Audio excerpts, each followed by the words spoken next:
So we have the Giants and Bears film video. So the first play is something that happened a few times in this game, and we definitely seen it the last few weeks as well. Some negative runs here. So there's a safety, Eddie Jackson, I believe, on the right side of the screen here, who's going to come in and basically blow up this play. But you can see Mike Remmers as well, who I believe is right here, also whiffs on his block. This play had no chance of working, and this is a situation where I don't know if Daniel Jones has the ability to check out of this or not. I don't know if he's supposed to do that or not.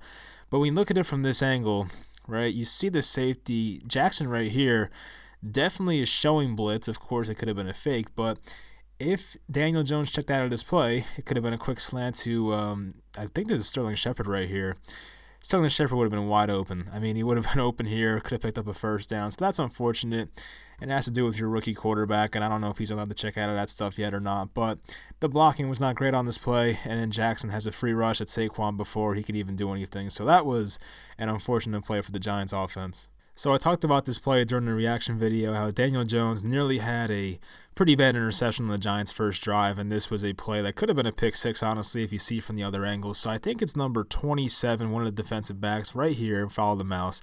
Does a good job. I think he's in zone. He's just basically following Daniel Jones' eyes and just drops an interception. And if you watch from this angle right over here, I'll play it to the end here. If he caught this ball right over here, I mean, he had a lot of room in front of him. Basically, could have just ran it in here for a touchdown. So, very lucky he dropped that ball, but Daniel Jones has to do a better job. I like how he extends the play. I mean, right here, not many quarterbacks, especially the immobile ones. I mean, our other quarterback, Eli Manning, probably does not get out of this play. But Jones is able to roll out to his left here, buy some time, and he's trying to go for Golden Tate on the out route here, but number 27 already sees it, and it's just too late. Sometimes you just have to throw the ball out of bounds and say on to the next play, on to the next series, and that could have been a costly mistake right there. But I do give Jones credit for at least getting out of the pocket and making an attempt to convert on the first down here. But this particular situation, it was just not the right idea in my opinion. So many Giants fans, and myself included, have definitely criticized number 27, DeAndre Baker, many times this year. But here's an instance where he makes a good play, in my opinion. So I believe this defense here, I think Antoine Bethea is the one deep safety. They have two underneath linebackers here, and it's basically man defense on the wide receivers. He does a nice job staying with his guy there. I mean, we know Allen Robinson by now. We should know is an awesome wide receiver. I don't know how bad this throw was from this angle. We'll take a look at it. Play it in slow motion here to see how bad this throw was exactly. I think this was catchable. I mean, yeah, it's catchable, but DeAndre Baker, I mean, he's right on him. There's no way he's making that catch, and if he does, it's a miracle. That's great coverage right there by our young quarterback, and you have to love to see that. So this was the 3rd and 3 Saquon drop that just, stalled the drive. It was honestly rough to watch, and some people said it would have been a touchdown. I don't know if I agree with that because there was one safety, probably him right here. I think that's Clinton Dix to come over here and make a play. But if Barkley makes this catch, I mean, right here, he would have had this. I mean, he still has one guy, two guys to beat, basically. That's a tough play. That was not Clinton Dix. I don't know who that is over there, but still. That's, it would have been a first down, obviously, but to call that a touchdown is a stretch. I've heard people say, like, oh, he'd still be running and stuff like that. Don't know if I agree, but it definitely would have been a first down, and the punt team would not have to come on the field. But that is just right in stride. You have to catch it, and, fans always, crap on Pat Shurmur. Sometimes it's deserved, but then sometimes it's stuff that the players do. I mean, sometimes it just comes down to players not executing. It's not always on the coach, guys, and stuff like this definitely kills a drive for a team. This was the Alec Ogletree interception, a very nice play, honestly. I don't say too many nice things about Ogletree, unfortunately. He's right here, number 47. This was a great play.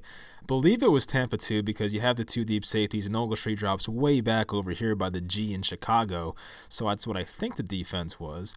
You could see it's zone because DeAndre Baker leaves his guy and has the underneath route.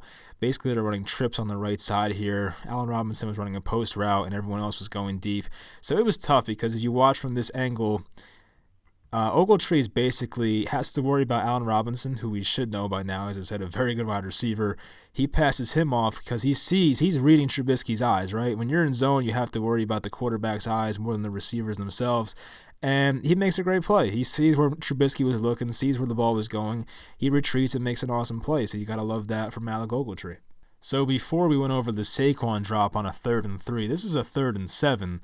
And this is Golden Tate in the slot here. And I don't know if this is technically a drop. I think this is a play that he knows he should have had. He kind of sits down in the middle, a little push off there in the middle.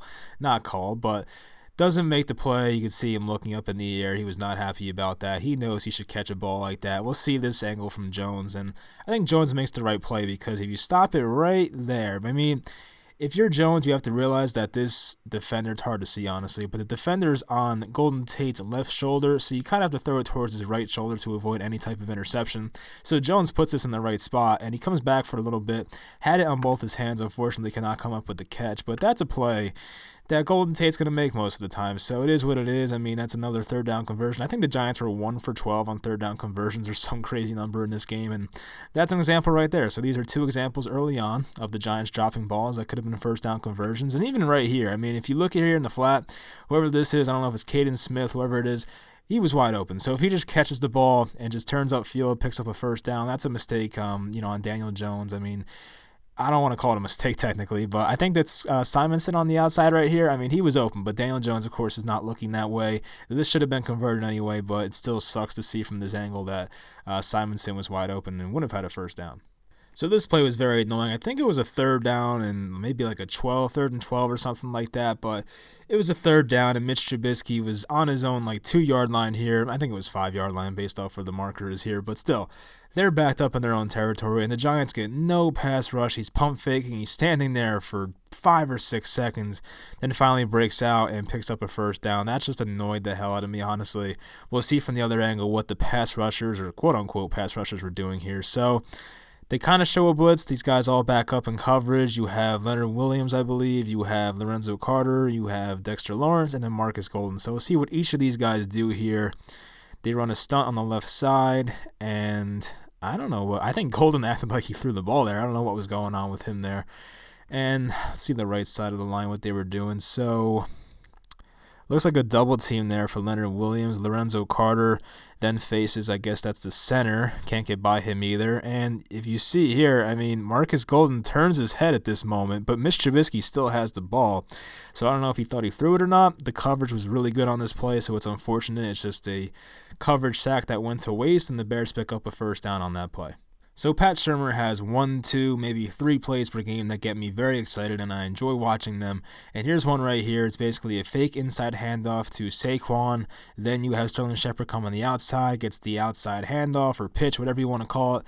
The blocking downfield is nice. I think he picked up 25 yards on this play. And it's even fooled Khalil Mack. I mean, Khalil Mack's right here. He fell for this play. So when you're fooling a guy like that, you're doing a good job. So watch the blocking from Jalapeno and Remmers on this play. Very nice job, 75-74. Takes out Eddie Jackson's legs. And Sterling Shepard picks up a nice chunk of yardage right there. So we'll watch it one more time. So Jalapeno at the center position, number 75. Watch him kick out. Get this block out here, which is key. Remmers gets this block out here, which is also key. And that makes the rest happen. So a nice play call right there by Pat Shurmur. So our most consistent and effective pass rusher this year is number 44, Marcus Golden. He makes another nice play here, working on the left tackle, Charles Leno.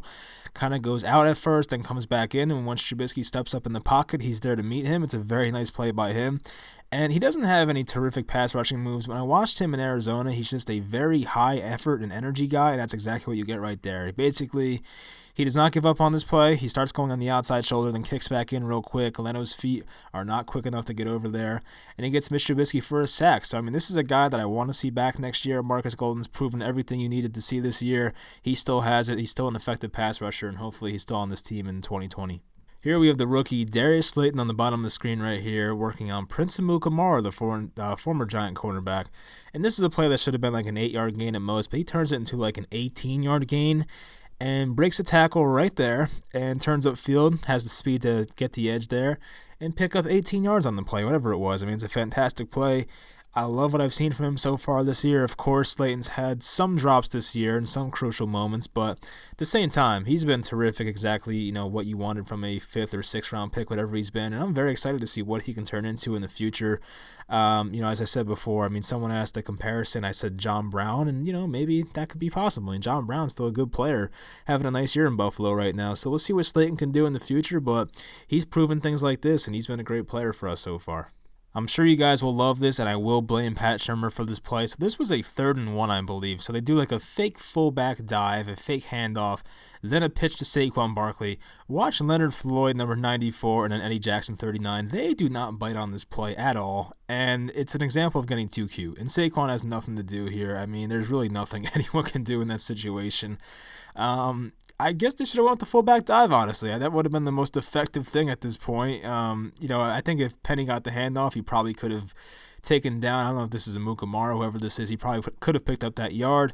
But you watch these two right here on the outside, they do not bite for this at all. I mean, Jackson took one step the other way, but they did not bite on this at all, and it's just a bad play call. I mean, you got to run up the middle there. Everyone talks about, you got to run Saquon outside more, but not when it's 3rd and 1. Just, play some smash mouth football, go get the yard, and it was just too cute for my liking, honestly, and this is probably a possession where Rosas missed a field goal anyway. So I talked about Corey Ballentine and his struggles in the reaction video. Here he is right here, and I don't know what was going on this play. He gets turned around. I thought he was supposed to be in zone defense. I could be wrong, but exactly, I don't know what was going on right here. He turns his shoulders. Right when he turns his shoulders here and just turns his hips, Miller breaks out, and Mitch Trubisky reads it, and no one's within 10 yards of him. So what I think was supposed to happen, and I'm not positive, obviously, but pretty sure Ballentine should have been in a zone right here in this area, but that's not exactly what happened. I don't know what he was doing. I guess he just got lost, and that's, it takes one guy to screw up a play. So, if you guys know exactly what went wrong on this play, then let me know. But I do believe he was supposed to be somewhere in the flat here, but that's unfortunately not what happened. So this was another Ballentine play, and honestly, I can't say this was a smart throw by Mitch Trubisky. You're not supposed to throw across the field. But in this case, it worked. He had a one-on-one, obviously, and I would trust Allen Robinson against Ballentine if I was him, too. So I really don't blame him for that. But technically, you're not supposed to make this throw. But I don't think Ballentine ever gets his head turned around. That's probably the issue. He's right here, 25, and Allen Robinson, you don't see him yet. All right, there he is. So he's trailing him, doesn't get his head turned around, and gets a turnaround very late, and that's what happened. So he almost broke away there. Luckily, he got him down. But, I mean, in this situation, you kind of have to find a way to locate the ball, and he just never does it. So that's exactly why it turned into I don't know how long this was, a 25, 30-yard gain, whatever it was. And, that's a big play for the Bears right there. So we have another Ballentine versus Allen Robinson. This time he's in the slot right here, number 25, Ballentine. And I think what happens here is Robinson fakes like he's going out and then just basically runs a post route and like an out and in type of thing. And out here, fakes an out, and then goes towards the middle. And Ballentine bites on it enough and then obviously ends up scoring a touchdown. So we'll see from this angle if you can see exactly the route. I mean, you're probably not going to see it, but I guess if you watch from this angle, I mean, the camera view isn't great. I guess this is an old stadium, so that's probably why it's not the greatest camera view. But around the, I don't know where it was, I guess around the 23-ish yard line, like right here, he kind of stutters and kind of acts like he's going to go outside. And I think Ballentine bites for it, and you can see him get turned around there. That's exactly what happened. So if you watch Ballentine, you'll see the 25 on his back at one point. That's exactly right there. So that's exactly what went wrong right there. He turned around the wrong way. Trubisky saw he had this entire middle of the field open, and then he just hits him in stride. Almost in stride for a touchdown. So just another, picking on the rookie right there. The Bears had the right idea. They had a good game plan. I got to give Matt Nagy some credit for that. He's definitely made some questionable decisions as coach this year, but to attack Ballentine was definitely a good idea. So some of you might be sick of it already, but this is another Allen Robinson against Ballentine matchup, and I know you guys probably tune into these videos to see what exactly goes wrong with this team, so that's why I'm showing all these. So they're in the slot once again, and Allen Robinson just runs another route like he's going out and then cuts back in, and he, Ballentine turns his hips just enough, and Allen Robinson makes the rest happen. So we'll watch it from the other angle. I think this angle will show it. Hopefully you can see it. All right, so number 12, Allen Robinson right here. I'll play it like frame by frame for you guys. So right about here, you see he puts his right foot in the ground and plants it hard. He's going to act like he's going to go out to his left, but then just cuts back to the right. And you see Ballentine, he reacts, turns his hips just a little bit, but that's all it takes against a guy like Allen Robinson. And Mitch Trubisky makes a fantastic throw there. I mean, it has to be mentioned. And this coach is just, I don't know, this guy's got wheels. I don't know, is that Nagy? I don't know who that is, honestly, but that coach had wheels, whoever that is. We'll watch the route one more time. So watch the slot right here. You can see his head in the picture. Fake, cut out, cut in, and a great throw. And that's really all it takes. A 49-yard gain right there for the Bears. So before I get into this play, I just want to give him some props. I think that Nate Solder did a better job on, I was about to say Marlon Mack, Khalil Mack, than most of us give him credit for. I don't think Mack wrecked the game by any means. He did have a good game, obviously, but he didn't wreck the game. This was the one play. He just beats him on a speed rush to the outside. Even, was it Simonson? No, it was Remmers, who gets just bull rushed by Leonard Floyd as well. Leonard Floyd should have been a Giant, but that's another discussion there. But anyway, so watch Floyd on the outside, watch Mack, which is, Remmers gets overpowered, and Solder's just not quick enough with the feet to get around the outside and contain Mack. And basically, Daniel Jones has no hope there. And I'm tired of the people. I mean, look, some of the sacks, some of the fumbles, I should say, you can blame Jones for. Not this one. This is not his fault. I mean, the guy was literally trying to throw the ball. Let's see how long he had. 1 Mississippi, 2 Mississippi, 3. I mean, just 3 seconds. I mean, that's a decent amount of time, but it's not enough. And, there's not many quarterbacks that are going to hold on to this ball, honestly. And, I think Daniel Jones gets a little too much crap for all the fumbles he has, and you have to put more of the blame on the tackles, and that's just not good enough. So hopefully the Giants address the tackle position. I know everyone thinks get them and fix the offensive line, but I have not seen it yet. So we'll see what they do next year. Hopefully it's a lot different and much improved, and honestly, that is not good enough from your offensive line right there. So this was yet another running play blown up, and, I don't want people to be hypocrites about it because I saw so many tweets about they got to get Saquon Barkley on the outside more, and that's exactly what he tried to do here, Pat Sherman, but it didn't work. I mean, that's exactly why they don't do it. Former Jet Buster Screen breaks up the play. We'll try to break down what went wrong exactly here. So I think what happens is you have the tight end here, Simonson, does not do a great job on Buster Screen. He kind of just brushes his shoulders. I mean, he doesn't really try to hold the block or anything. I mean, there's a pretty big size difference here. I don't know what the height and weight for Simonson is compared to Buster Screen, but Buster Screen is probably 5'10", not even 200 pounds. And Simonson does a pretty crappy job and just lets Buster Screen get by him. You at least have to push him and get him off balance and then give Jalapeno enough time to get over there and take care of Buster Screen. And obviously there's nothing Saquon could do, so it's unfortunate. Screen makes a great play. The blocking wasn't great in front of him, but it is what it is. The Giants blockers have to do a better job, and I'm sure some people that talked about Saquon getting outside more will not be saying that anymore because Pat Shermer tried it, and that's exactly what happened. The blocking was terrible, and they did not execute it correctly. This was the crazy Golden Tate touchdown on 4th and 16, 4th and 18, whatever it was. He's right over here on the left side in the slot. And they're playing a cover 4, it looks like. And yeah, it's exactly what it looks like here. And they have 3 underneath, basically.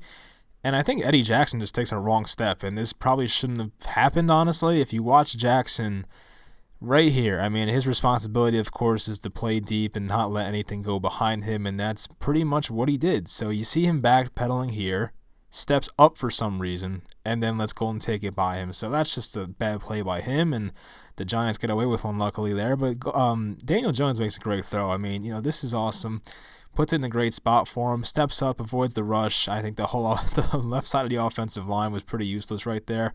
Will Hernandez was not great there, and I don't know what happened with Solder. I mean, basically Hernandez tripped Solder, so I can't get at him too much there, but takes a hit from Mack, and we all know Daniel Jones is as tough as it gets. And right here, I mean, he has Eddie Jackson behind him and has his guy behind him as well, and Golden Tate goes up and hangs on. So a great play right there by Daniel Jones and Golden Tate. So I gave Marcus Golden credit before for his sack, but this was a huge 3rd and 1 run stop, and of course the Giants didn't come back and win this game, but they had to get this stop to get the Bears off the field and give their offense a chance.